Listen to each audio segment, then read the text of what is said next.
Selanjutnya adalah EKG teman-teman ya. Ini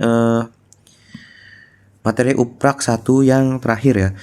Dasar fisiologi ini EKG pokoknya. Kita akan menilai EKG. Jadi untuk EKG sendiri ya, ini ada kita bakal memakai beberapa alat. Yang perlu kita tahu ini adalah elektroda lempeng dan elektroda isap. Nah, untuk elektroda lempeng sendiri itu dipakai di bagian tangan dan kaki teman-teman ya.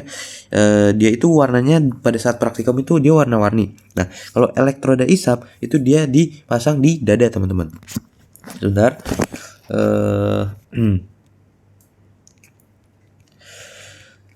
Saya balas WA dulu ya.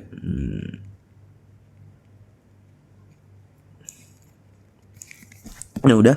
Nah jadi di sini elektroda lempeng itu dipasang di pergelangan kaki dan tangan, dan elektroda isap itu dipasang di dada.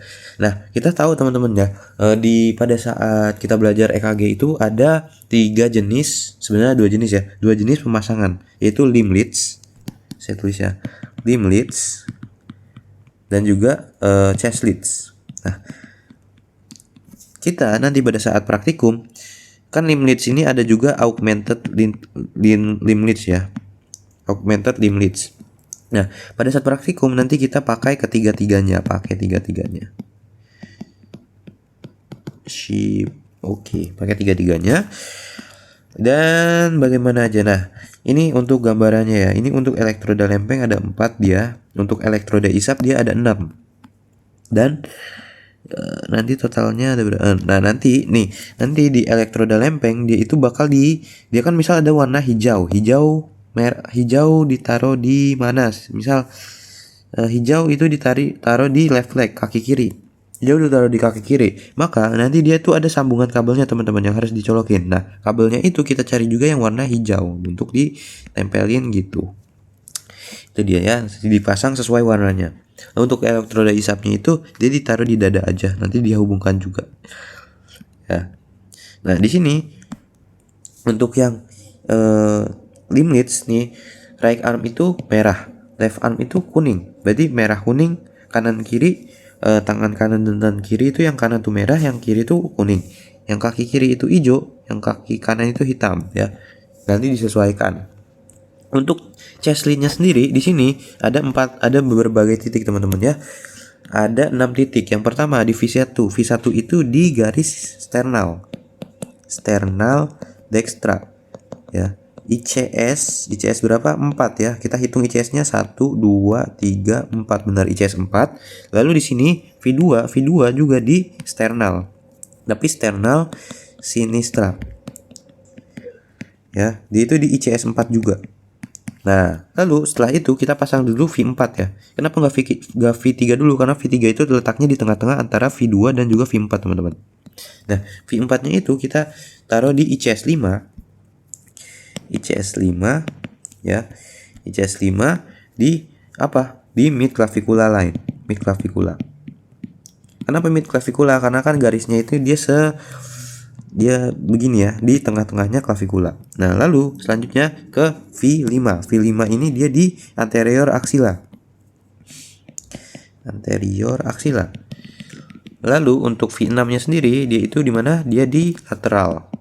Ya, lateral axilla. Ya gitu. Nah, di sini teman-teman kalian lihat saya tambahin titik X dan titik Y. Yang mana nanti setelah kita mengukur oh ya, ini V3-nya ditaruh di tengah-tengah ya. Nah, di sini ada titik X, titik Y, dan juga titik V4 dan juga titik V2. Kalian perhatikan titik-titik ini karena titik-titik ini setelah kita melakukan perekaman EKG, titik-titik inilah yang akan digunakan sebagai titik-titik stetoskop auskultasi teman-teman ya, pada saat setelah melakukan EKG. Nah, untuk di X sendiri, ini itu di bagian sternal dextra ICS 2, dia itu sebagai tempat katup aorta. Nah, kalau dia itu sebagai sternal sinistra ICS 2 juga, dia sebagai katup pulmonal ya, mendengarkan katup pulmonal gitu. Nah, kalau untuk si V2 ini ICS 4 ini sternal sinistra ini sebagai bunyi katup tricuspid, dan ICS 5 ini ICS 4 ICS 4. V4 ini di ICS 5 mid clavicula ini sebagai pendengaran suara mitral ya. Jadi dia di posisi berdekatan dengan ictus cordis juga. Nah, di sini ya tulisannya X, Y, V2, V4 tempat mendengar bunyi jantung 1 dan 2 gitu ya. Nah, lalu sekarang kita langsung bahas ke bunyi jantung teman-teman. Bunyi jantung. Nah, bunyi jantung tuh ada bunyi jantung 1 dan bunyi jantung 2. Bunyi jantung 1, ini adalah bunyi ketika terjadi penutupan katup AV, trikuspid dan mitral ya. S2 penutupan itu terjadi ketika penutupan katup semilunar, yaitu aorta dan pulmonal. Nah, untuk S1 sendiri yang tertutup itu kan katup AV ya, trikuspid dan mitral, sehingga yang terjadi adalah ejeksi atau terjadi saat sistol, teman-teman. Bunyinya adalah loop ya. Yang S2 itu adalah penutupan katup semilunar, aorta dan pulmonal. Ini terjadi saat diastol karena yang tertutup kan aorta dan pulmonal ya, sehingga tidak ada yang terjadi ejeksi terlebih dahulu. Ini terjadi sebelum ejeksi. Bunyinya adalah loop. Nah, bunyi loop dan loop ini dihasilkan bukan dari penutupan katupnya, tapi terjadi karena ketika katupnya tutup ada celah darah itu maksa keluar dan terjadi turbulensi darah yang menabrak dinding-dinding saluran keluarnya mereka. Misal salurannya di sini aorta, sehingga bunyinya itu terdengar karena benturan darah yang keluar dari celah sempit ini yang menabrak ke aorta gitu, sehingga bunyinya kita sebut sebagai bunyi aorta juga kan. Tadi ada terdengar di bunyi aorta nih, katup aorta atau pulmo. Nah gitu ya. Nah, secara anatomis kan gini ya, gimana sih? Aorta dulu. Aorta tuh lebih di kanannya pulmo, bener gak sih gambarannya? Kalau salah mohon maaf. Aorta itu lebih di ininya pulmo, lebih di kanannya pulmo. Tapi kenapa suaranya si aorta itu ada di kanan, sedangkan katup pulmo itu suaranya ada di kiri? Ya karena pada saat ini katup misalnya, pada saat katupnya itu darahnya itu keluar dari celah sempit, dia tuh menabrak aorta, arkus aorta yang dia tuh agak ke arah kanan teman-teman, sehingga bunyinya itu ada di sebelah kanan. Nah, sedangkan kalau di katup pulmonal dia itu menabrak arteri pulmonal tuh di bentuk arteri yang mengarah ke kiri, sehingga dia nabrak di arah kiri, sehingga terdengarnya itu kalau yang aorta itu di kanan, kalau yang katup pulmo tuh di kiri teman-teman gitu ya. Oke. Paling nanti disuruh ngitung-ngitung EKG gitulah ya. Udah ngerti kan?